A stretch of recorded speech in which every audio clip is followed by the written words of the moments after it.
প্রথাগত সমস্ত নিয়ম ভেঙে জন্ম নিলেন মহাকালী। দেবী ভাগবত পুরাণে উল্লেখ আছে, পূর্বকালে এক সময় এক ভয়ঙ্কর অসুর আবির্ভূত হয়। তার নাম ছিল দারিকাসুর। সেই অসুর দৈত্য এমন এক বর লাভ করেছিল যা দেবতাদেরকে স্তম্ভিত করে দিয়েছিল। সেই সময় তার আশীর্বাদ ছিল যে দেবী বিবাহিতা, যে দেবী প্রথাগত সামাজিক নিয়মে আবদ্ধ, সে কোনোভাবেই সেই অসুর দারিকাকে বধ করতে পারবে না।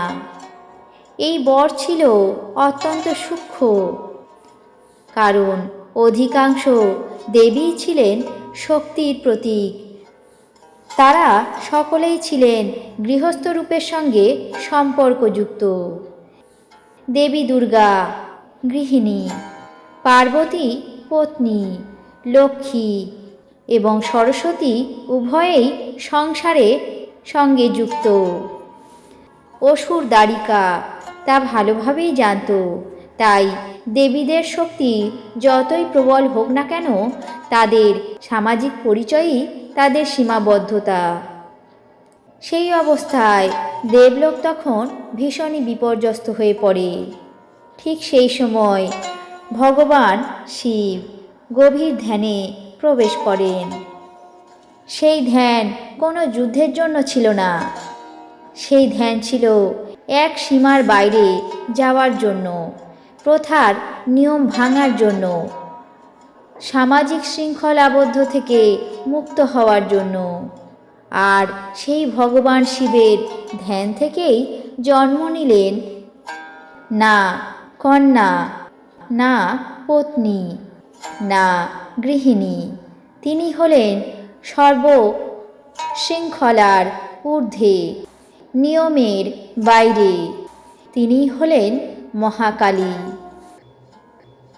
এই মহাকালী রূপে দেবী কখনো কোনো সামাজিক পরিচয়ে আবদ্ধ হননি।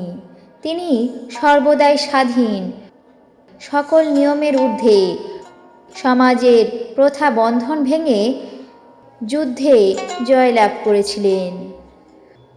যুদ্ধক্ষেত্রে অসুর দারিকা দেবী মহাকালীকে দেখে অট্টহাস্য করে উপহাস করে বলে, তুমি তো কোনো দেবী নও, তুমি তো রূপবতী নও, গুণবতীও নও।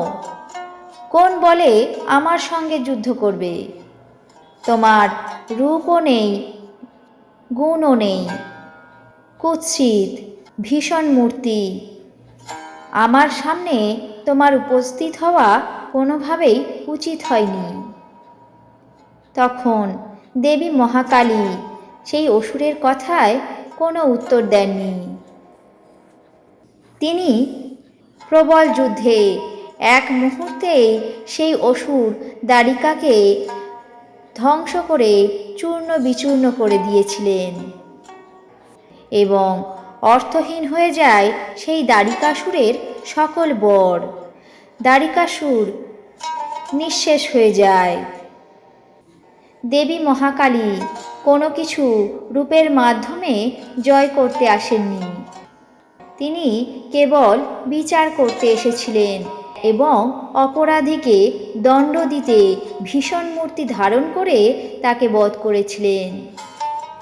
তারপর মহাকালী যুদ্ধের পরও স্থির হতে পারেননি, কারণ তার সৃষ্টি শুধু একটি অসুর বধের জন্য নয়। তিনি এসেছিলেন বার্তা দিতে, যখনই সংসারে কোনো নিয়মই অন্যায় হয়ে ওঠে, তখন নিয়ম ভাঙাই ধর্ম হয়। এই কারণে দেবী মহাকালী ভয়ঙ্কর নন, সবচেয়ে স্বাধীন, মুক্ত এবং অবিচারের বিচার।